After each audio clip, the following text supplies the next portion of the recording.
Starting today with my moon floral. Hello, welcome. From the earth to the open skies, lead me from death to eternal life. Oh Lord, lead me from the unreal to the real. Lead me from darkness to the light. From the earth to welcome, divine beings. This is the True Self Talk that happens every Tuesday and Thursdays, where the goal is not to bring you any more absolute truths, but rather for us to open space so our questions can change. I am Ella Morello. This is episode number 73, called Understand How to Deal with Your Anxiety in 10 Simple Steps.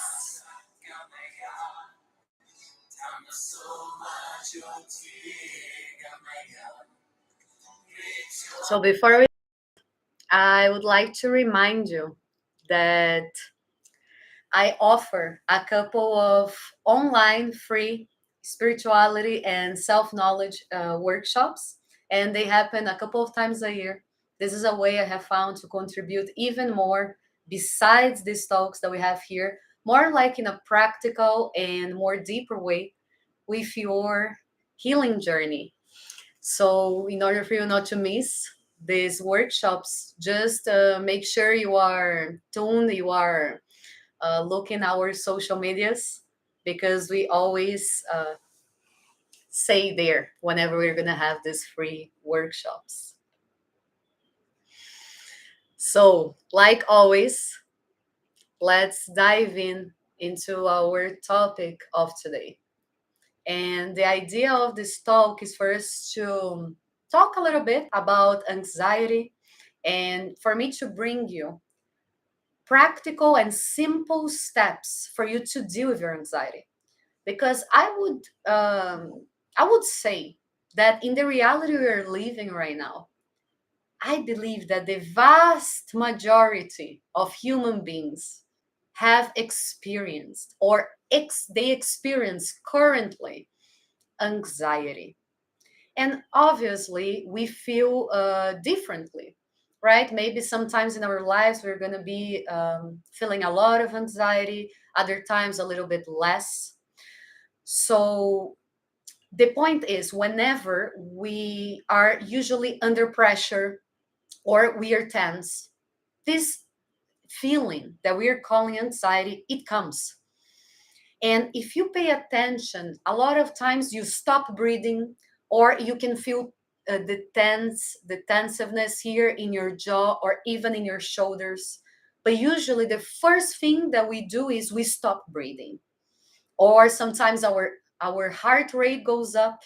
Other times, the palms of our hands start sweating. And all of this happens because we are entering in a state of alertness. So, why this happen physiologically, physically?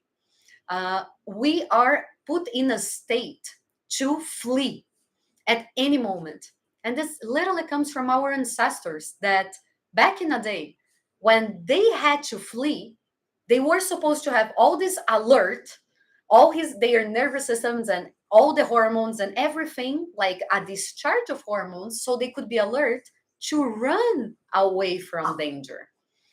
However, the problem is that nowadays our anxiety most of the times is triggered by by psychological factors. Linda, chega, not right now.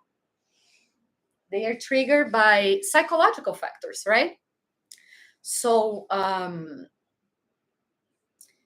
obviously we have different intensities of it, like we have spoke a little bit. So sometimes maybe you are feeling anxious, but it's not all the time, it's not constant, so you are able to deal with it. Other times, this anxiety might be disrupting your routine, meaning it's affecting the quality of your day. Or maybe you cannot sleep, it's affecting the quality of your sleep. And if you are in that stage, that means that you have like all these hormones, you're constantly releasing these hormones that are making you feel anxious. If you are in that state, the first thing I need to tell you is go look for help, seek help from a professional. Okay? But the tips I'm gonna give you here today, they are meant for us to put into practice. It doesn't matter which stage of our anxiety or which level of anxiety we are in. And before we start this tip, so for us to think about it, like a lot of people say that depression and anxiety are the diseases of our generation. And why does that happen? If we think a little bit, the fast pace of our society right now, everything is for yesterday. Everybody is producing a lot all the time. Information is too easy for us to get our hands on. All of this starts creating this feeling of urgency inside of us. Back in the day, where we were not connected through all this technology, we would, I don't know, hear the local news, but then next day we'll hear another local news. Nowadays, since we have information all the time, we constantly are hearing news and about anything. It can be something bad or something good, but we are constantly being bombarded with all of this information that our body doesn't have time to process. And this automatically puts us in this state of alertness. We don't want to miss out. We want to consume all the information that we can. And this helps us being a lot of times anxious, right? Because we're living in the future. Another thing that happens a lot besides that, if we, okay, thinking still about society, time is money, you know? So understanding that the world that we are living in right now works this way, we have two options, which is one is to say, listen, I'm an anxious person, and that's how everyone should deal with me. Okay, since I suffer from anxiety, please, word, don't trigger me. Which is a illusion way of dealing with our anxiety. So it is important that we bring our power back. And what do I mean by that? Somehow, and because we already talked in different talks here, that somehow we believe we don't have the power. We feel we are powerless in many ways. We always put the responsibility in the action of other, in the hands of God, or we blame our luck. And anyways, regarding anxiety, it's not uncommon that we actually, let's say, we realize we have anxiety or we are not feeling good. This is disrupting the quality of our life. And we decide to take the step to look for help, right? And then we go to this therapist, to this professional, to the psychologist, psychiatrist, whatever it is. And we want, it's like we put in this professional the responsibility to heal us. We want that person to come with a magic pill that will fix how we feel inside. And that's why it's so important for us to understand that the reason why medicine, depression, anxiety medicines, we cannot buy by ourselves in the counter. We need to have that prescribed by a doctor. Why is that? Because that is going to be able to help us out, but it's going to be simply an ally. This is not the responsibility. Me just taking a pill, it's not going to make me feel any different. So that's why we need the professional, in order to guide us. So the medicine becomes simply our ally. The reason why I am telling you this is because I see that is a lot common that people come to me and they tell me, I'm anxious and I don't know why or what do I have, but please fix it.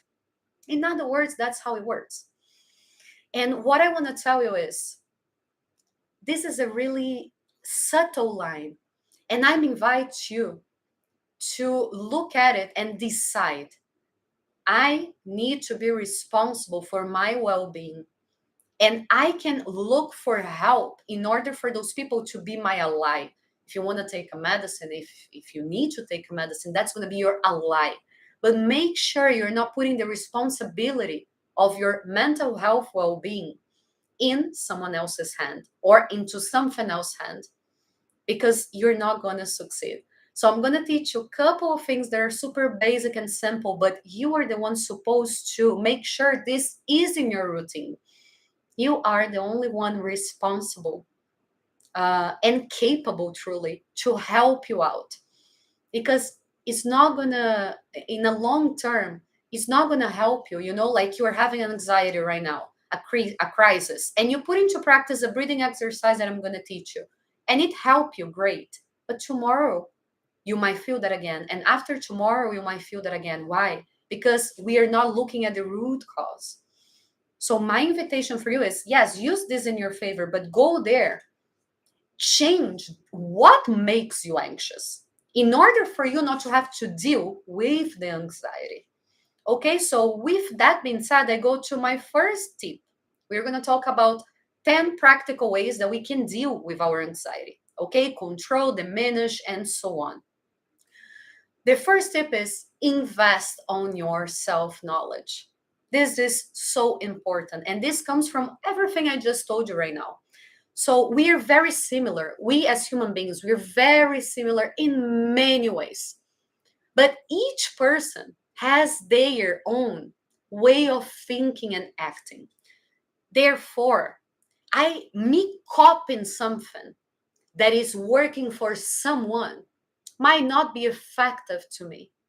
So, as I said, I'm going to teach you a breathing exercise. Put in practice, experience. Okay, this works for me. Great. However, what I'm inviting you is invest on your self knowledge to understand what is triggering that anxiety. Okay, so investing in the self knowledge is truly our only way to become again self responsible for our life, and that means also for our well being. Um, the second tip, well, actually, I want to say something else here. The reason why I'm inviting you to invest on your self knowledge is because you are the only one who is going to be able to understand, to find out what your triggers are. In this case, today we're talking about anxiety, but it can be triggers of sadness, it can be triggers of rage, right? And the reason why we need to be able to bring into our conscious these triggers is because whenever we have the information, we are able to work on it.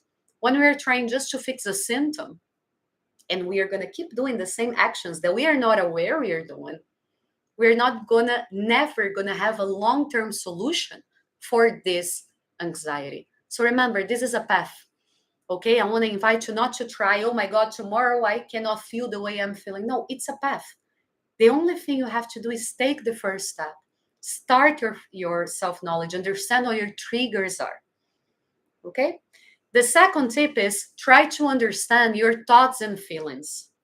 So I'm going to suggest in the end of this talk a couple of talks that I have explained all of this in a much more depth. So you can, if that's you, you can go there and dive deeper into these knowledges. Okay, today I'm just going to talk a little bit about it, but trying to understand our thoughts and feelings. We know by now that we don't allow ourselves to feel. It's super hard for us human being, and this comes from a defense mechanism. Okay, we don't want to feel something that is uncomfortable. That's natural. Okay, that's how our brain is wired to keep us alive. Is that same example that I gave you here a couple of times? You're not going to put your hand in the fire, right? Because you already know that if you put your hand in the fire, you're going to burn, and you don't think about not putting your hand in the fire. It's an automatic response, a defense mechanism. And this exists in order to keep us alive. That's great. The problem is when we are using these defense mechanisms regarding our feelings. For example, someone cheated on you in the past, and that really hurted you.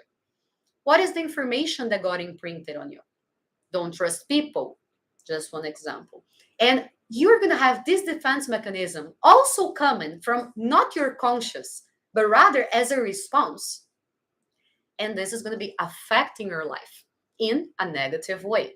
It's not like you should not jump from the balcony, or you should not put your hand in the fire, right? So understanding your thoughts and feelings.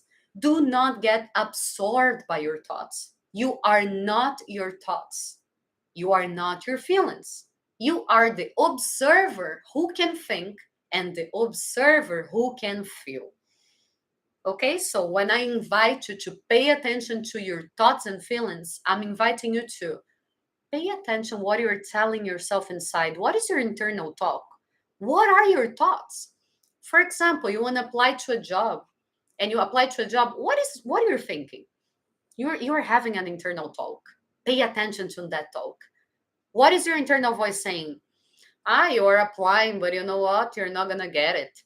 Or no, there is too many people applying, I'm not gonna get it. Or your internal thoughts are telling you, I'm so glad that you are applying. You have a chance of getting this job. So the invitation is start becoming aware of your thoughts. What are you telling yourself? And when I say understand your feelings, is let's start, since we don't know, since we don't allow ourselves, that's a mechanism of us. We don't allow ourselves how to feel. I invite you to start asking yourself, what am I feeling? So whenever you feel rage or you feel anxiety or you feel any emotion, try to go a little bit deeper and ask, what am I truly feeling? So for example, you're having anxiety right now. You notice you're tense, your brain doesn't stop, you're breathing. So you're first going to understand what your brain is telling you. And then you're going to ask yourself, what am I feeling? Oh, I'm afraid. I am afraid that this is not going to go well. I'm afraid that that person is not going to talk to me. I'm afraid of making a mistake. Start giving name to what you're feeling. This is going to give us a lot of material for us to start working on the root cause of the anxiety. And by the way, if I could suggest something, get a journal, write them down.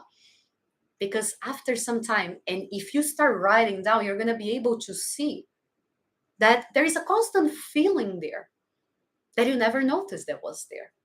And that's a big thing that is going to tell us, okay, let's start working on the trigger of the anxiety, not simply in fixing the anxiety that is happening in this second. Okay? The third step is be aware of your negative thoughts. Well, we talked a little bit about that. And the invitation here, briefly, as this is step by step, is whenever you catch yourself talking something negative about you or to you, right the way, catch yourself and change that. If you're being harsh on yourself, try to say the same thing that you want to say to you, but from a compassive, with compassion to your own self. Okay, catch yourself. If you're thinking something, you're thinking negative, that something in the future is not going to happen. Say, universe, God, whatever it is, I cancel that. I trust that things are going to work out for my highest good. So the third invitation is be aware of your negative thoughts. And as soon as you catch yourself, start working on replacing them with something that is going to empower you rather than put you in a place of a victim or without power to change your reality. Okay? 4, learn about your breathing and know and learn how to control your own breath. First thing, the best tip I can give you today, whenever you're having an anxiety crisis, the first thing you're going to do is start breathing.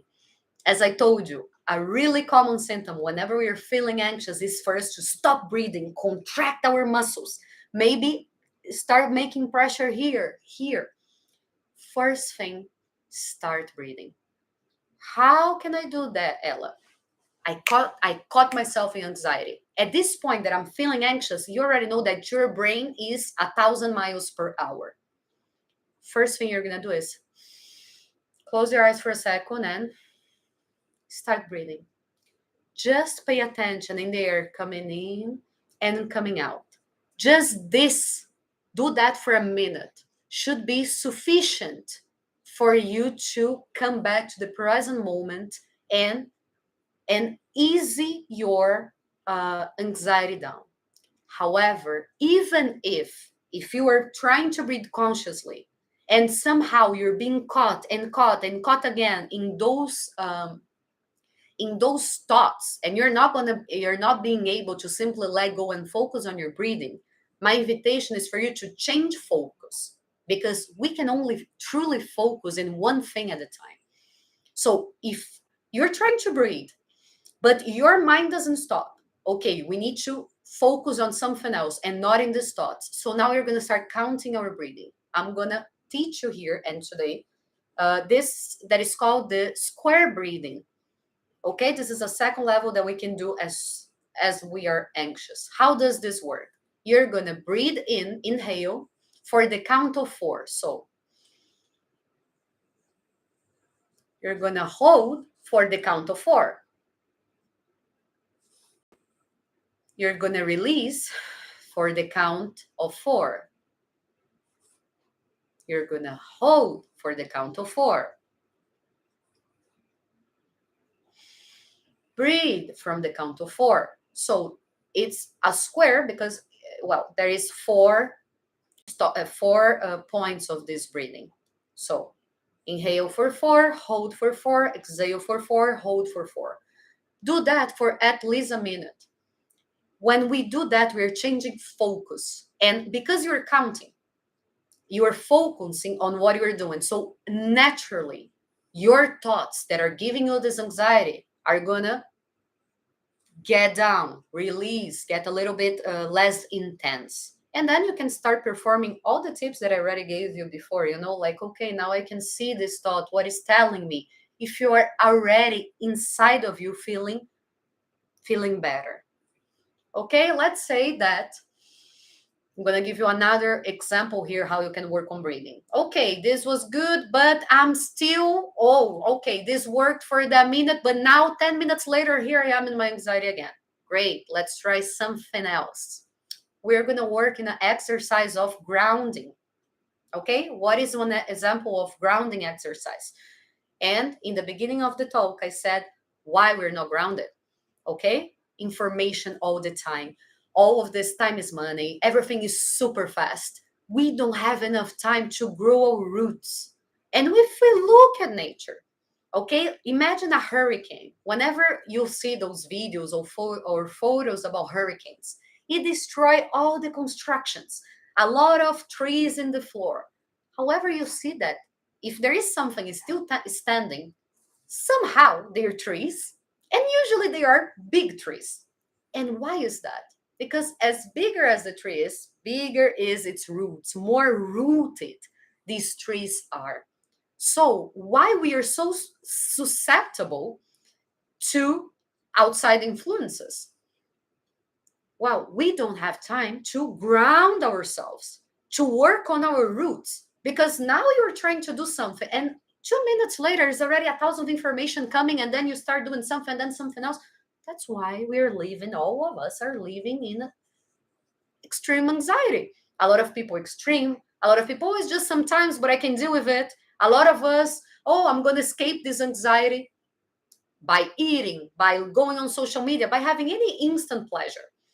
Okay, so let's do some grounding. Let's work on some grounding. Our spirit, our soul, it needs that. Okay, for our brain to relax, we need to be able to ground.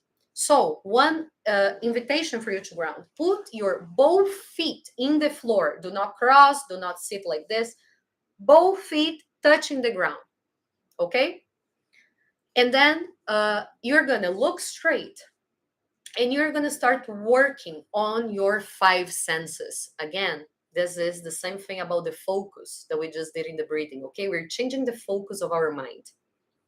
So we're going to see the 5 senses. The first thing you're going to do is looking straight. Don't look around, but looking straight. What is in your vision sight that you can pay attention to? So you're going to see, okay, in front of me, there is a hammock in front of me. So I'm perceiving what is around me. There is a curtain. I can see here, even though I don't move my eyes, there is a couch. I can see here there is a bathroom. So I am being aware of my environment. Second thing, I'm going to start paying attention. What is the smell of this environment? Okay, how am I breathing? Okay, I'm paying attention to my breathing. The smell is like this. Another one, how does it feel? It's hot, it's cold. There is a air blowing from the AC, or if you are outside, is there? Another one, five senses. What am I hearing? I don't have to look and pay attention, but let me understand my perceptions. Okay, right at this moment, I'm hearing the AC. I'm hearing the dog licking. I'm hearing the noise of the street. Okay, so the grounding exercise is the invitation for us to, in this moment, this is an extra thing, for you to go back to the present and root yourself. This will also put it down, our anxiety. Another option for grounding that, anyways, that really helps you out is walk bare feet into a grass, in contact with nature, even in the beach. But if you're feeling this anxiety, get one day of the week that you, after work or before work or during your lunch hour, you stop by a park and you walk, or you sit but your feet are planted into the ground for, I don't know, as much as you can, 15 minutes, 30 minutes. Give yourself that. Your body is going to exchange energy with earth, and this is going to help you ground.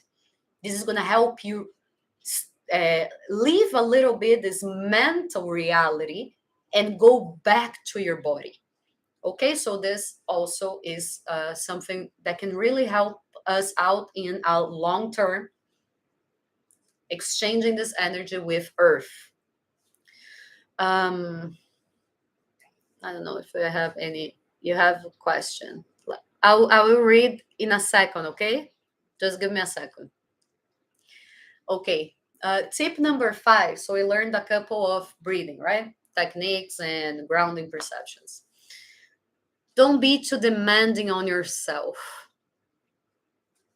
Okay, so there are some times, even though I'm inviting you here to work on your self knowledge, to look, okay, what my thoughts are telling me, let me give a name to my emotion. Sometimes, especially when we are feeling anxiety in this very moment, know that the invitation is for you to work on these practices of breathing that I just taught you, but especially mentally, simply accept who you are and where you are in this very moment. Okay, so don't be too demanding on yourself. I cannot be feeling anxious. I could not be thinking about the future. I could not be feeling fear. I could not. This is simply putting fire into your anxiety instead of helping you out with it. So if you are in that state and you're seeing you cannot control the thoughts, go back, start focusing on something else. As soon as your anxiety goes a little bit down, work on accepting that that's what you are in this very moment, and tomorrow is another day, another chance that you're getting to work on the causes of this anxiety, on what is triggering your anxiety. Okay, something number 6, tip number 6, have a relaxing drink and be aware of stimulants. And a relaxing drink is not a wine or a beer. Okay, that's not what we're doing here today. A relaxing drink will be a chamomile tea, a lemongrass tea, a fennel tea. uh, those type of drinks that can comfort you. Be aware of stimulants. Well, we know that stimulants can be drugs. So for example, oh my god, I'm too anxious, so I'm gonna smoke weed, and then this actually that I think I'm gonna relax for that moment, after some time this is gonna add into your anxiety. This is one example. Another one, oh, I'm gonna drink a wine because I want to forget. Great, maybe in that night you really forget, but let me tell you something, the next day you're gonna feel that more more anxiety regarding. So these are escapes that we try to do. Coffee, Let's talk about coffee. Coffee, a lot of people are addicted to coffee. I am one of them. And I am working on that. Why? Because whenever we become addicted to that, so the coffee is this stimulant that will help you get focused, that will help put your energy up and so on. However, everything that exists, that's what I believe, is a medicine. It can be, I'm sorry, everything that exists can be a medicine or a poison. It depends of how much you consume of it. If you consume things in balance, they are going to be a medicine. Anything we consume in excess, they become a poison, right? So, coffee, for that instance, there is a lot of people that I know, clients and so on, that they need coffee to wake up, they need coffee to keep the day going, they need coffee to do everything. Literally, I know someone that drinks coffee to sleep. So, at this point, what coffee is doing to you is not putting your energy up. Your body got used to that. And what it's doing is you can just function. It's telling you can just function if you have coffee. If not, you can't. And by the way, this is adding into your anxiety. Coffee really helps us, really adds up to our anxiety. So, how, as I shared with you here, I am addicted to coffee and I'm working on that. How am I working on that? I'm starting next, no, in the middle of this month, an immersion with this great woman about it's a cacao immersion. And what I want to do during those 21 days is to become free of the addiction of caffeine that I am having. Okay, so I'm choosing this tool. For example, a drink that I told you the chamomile tea. I'm gonna do a cacao ritual that I'm gonna do for 21 days. And in order for me to really receive that, I have to stop caffeine. Okay, so look for alternatives. Okay. Number 7, pay attention to food. It's not uncommon that anxious people, especially when we don't catch ourselves in this anxiety, what we want to do.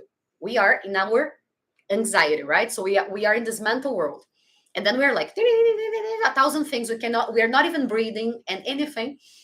It's not uncommon that we go and we start eating.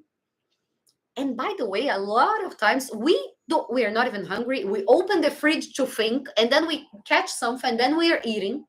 Well, this is just a refugee. It's a refugee for our anxiety. And what we are truly doing, we are in search of pleasure, of that immediate pleasure to relieve our tension. And I'm giving you the food example, but it could be anything. Okay, it could be a drink, it could be smoking, it could be whatever.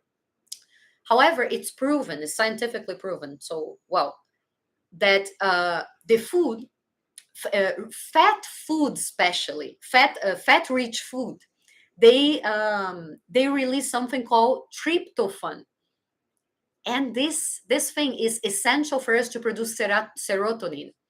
So that's why a lot of people, when we are sad or when we are anxious, we get chocolates, we get, I don't know, something sweet, because this helps us produce the serotonin, which is a hormone of satisfaction. So my invitation for you to pay attention to what you're eating is because this is simply masking the solution of the problem. You're going to have maybe 2 minutes of release, but here you go, you're going to get back again to your anxiety. Okay, so I'm giving you 3 things in this talk. One is, in long term, how do we work in our anxiety? Work on our triggers. If I'm anxious in this second, what do I do? The meditation, the breathing exercises that I told you, plus the grounding techniques, right? And third, little things that we can add into our routine. Wow. So Ella is saying that coffee, it really is adding to my anxiety. Can I try today to, instead of having 5 coffees, have 2? Help yourself out. What type of food are you eating? What type of things are you consuming? Okay. Tip number 8 is, I want to teach you 2 yoga poses that you probably know. However, you may not do that outside of your practice. So what I truly want to invite you is, if you are, remember, you were there in that anxiety, that thing, and then you did the breathing exercise, and then you did the grounding exercise, And somehow you're more relaxed, but maybe you need to go a little bit deeper or so on. I'm going to invite you to do. Let me show you. Let me put this down. I think you can see that. Let me put you guys down. 1 second. Yeah, I think you can see that. Okay. So, 2 simple exercises. We can simply look, you can. Okay, thank you, madam. Another really good thing for anxiety, hug your pets. Okay, besides that, you can open your legs if you feel more comfortable. You can stretch that way.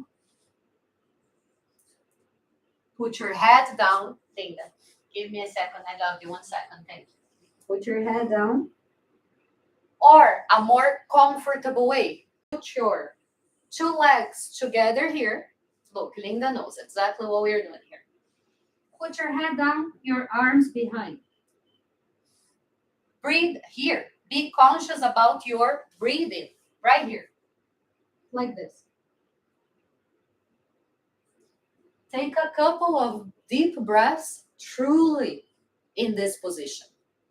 Another one that can be really comforting as well. And especially even, I want to invite you to do this pose even. I always invite you to feel uncomfortable feelings, okay? So if you need to cry, do so. Né? We know that I also teach you this. However, this is a really comforting position that we don't do that a lot, which is let's give to ourselves. I hope I'm in the camera. Linda, give me a sec. Stay in a fetus position, which is hug your stay in this fetus position. If you feel the need to hug yourself, great. If not, whatever is comfortable for you. But this position will help you relax your mind and feel better. Okay, so one is the child's pose and another one is the fetal pose. I guess it's called this way. I don't know the name in Sanskrit. Okay, those are 2 yoga poses that you can incorporate whenever you are in this anxiety state. Tip number 9, start introducing into your daily routine a daily meditation. It doesn't have to be an hour, 2 hours, it can be 5 minutes. It start from where you are. Start with 5 minutes, maybe increase to 10, to 11. If you remember that I said in the beginning of the talk, if you truly want to heal your anxiety, you need to do things that you have not been doing. Okay, we cannot walk the same path and expect different results. We cannot also not expect that a therapist or a psychiatrist or whoever it is going to give us a magic pill and we're not going to fix anything. So if you truly want to heal yourself, be self-responsible. If it takes 5 minutes of your day that you're going to wake up 5 minutes early, please do so. Or sleep. Before going to sleep, instead of being in your phone, give yourself this treat. 10 minutes daily before sleep. If you slept, great. Start introducing into your routine things that are going to help you create space between the thoughts. Because meditation is not about not thinking. Okay? It's not about us fighting with the thought that we have. We're humans. We're going to have thoughts. The invitation is for us to start working on that, for the space between the thoughts be every time bigger. Okay? Number 10 is keep a journal. You might think that this is irrelevant, and I can tell you by my own experience, this is one of the most important things if you want to work in your anxiety. Keep a journal. Every time we believe we know, or I'm telling you, okay, say the name of your thought or something else. Whenever we put it in a paper, okay, we take away from our mind. So journal. Okay. To finalize this talk, and I'm going to answer your question, but to finalize this talk, I want to tell you a couple of things that you should not do if you want to work truly on helping yourself out of your anxiety. So, first thing that you should not do, social networking, social media in excess. I know, listen, I am a human just like you living in this generation. I know that sometimes we sit there in the couch, and then when you see you were there for like 2 hours, you are immersed, and you got one information here, and then you saw something else, and then you saw something, a gossip, and then you went there and you saw a really nice thing about spirituality, and then you saw your friend. We need to help ourselves out. Okay? If you know you stay a lot on it, help yourself out. Put an alarm. I'm going to be 30 minutes here. Then I'm out. I don't know. Help yourself out. Be in control over what you're doing to your own self, because there is one thing that we don't even know. You might believe that it's just about what is conscious. For example, if you see a post and people are fighting in this post, you have nothing to do with that, okay? But you saw a post and then there is a fight there and you read about it. Even though in your consciousness, for you was just like, oh, I just saw a screening and that's it. And you didn't even think about it. Let me tell you something, that there is this part of you. Your brain just processes consciously for 2,000 bits of information. However, your unconscious process 4 billion bits of information. So that means even though you're not aware of that, let me tell you something.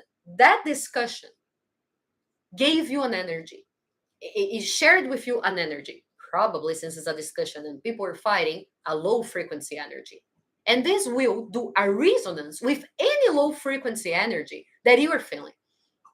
So even though for you, you're like, whatever, this people are fighting, whatever, this is influencing you, influence the quality of your energy.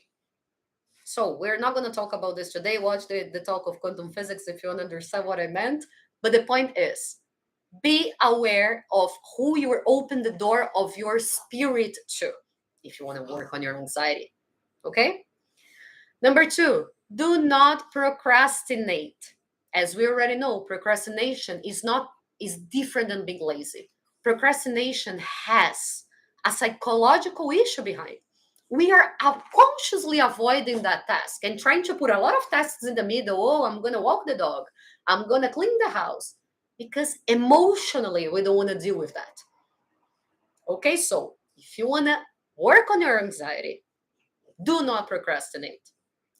Ella, okay, how do I do that? Watch talk number 44. I'm going to write down in the description of this video all these talks numbers so you don't have to memorize. But if your problem is procrastination, go watch talk number 44. Number 3 that you should not do. Don't put others, don't make others your priority. You should be your own priority. Your work should not be your priority. Your family should not be your priority. You should be your priority. And obviously, your work is part of you. Obviously, your family is part of you. Okay, don't take me by that. But what I'm trying to invite you to see here is, are you your priority? If you are feeling anxious and you're not doing anything about your well-being, that means I'm guessing you're not your priority. So look at that with truth, with love. Okay? And if you want to go deeper into that, the talk number is 47.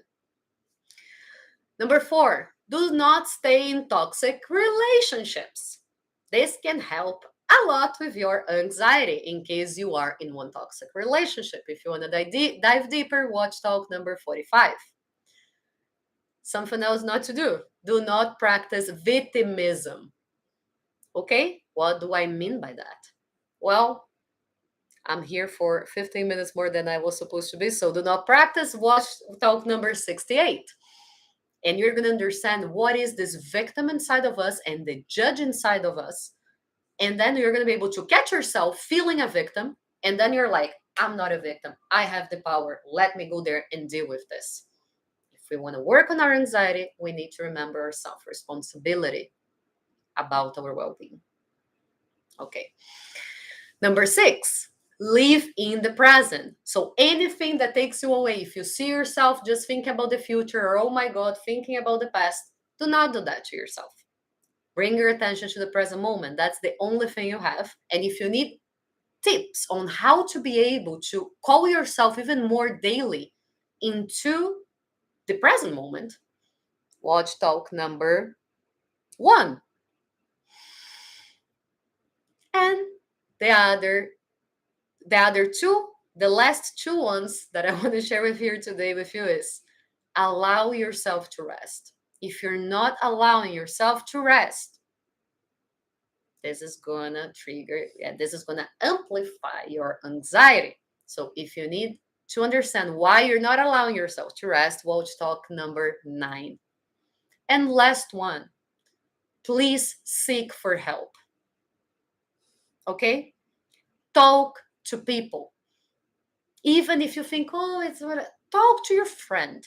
If you are in extreme case, seek help of a professional, but ask for help. Okay?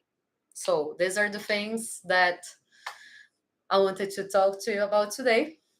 Now I'm finally, I put my floral in the beginning of the talk. I forgot to drink.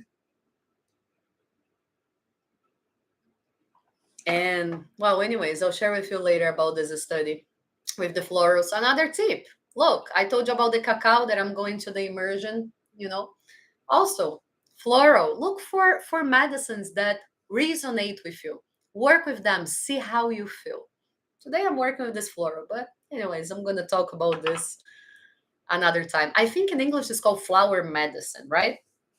I don't know if it's floral. I literally translate it from my language. Anyways, so thank you so much for being here, for have watched this. I'm going to write down in the description of this video the talks if you want to dive deeper.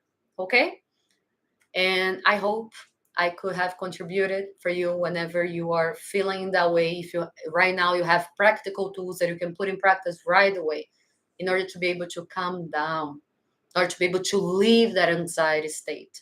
Just don't forget, if you want long-term resolution, we need to go look for the triggers and work on the triggers so we don't have to do anxiety.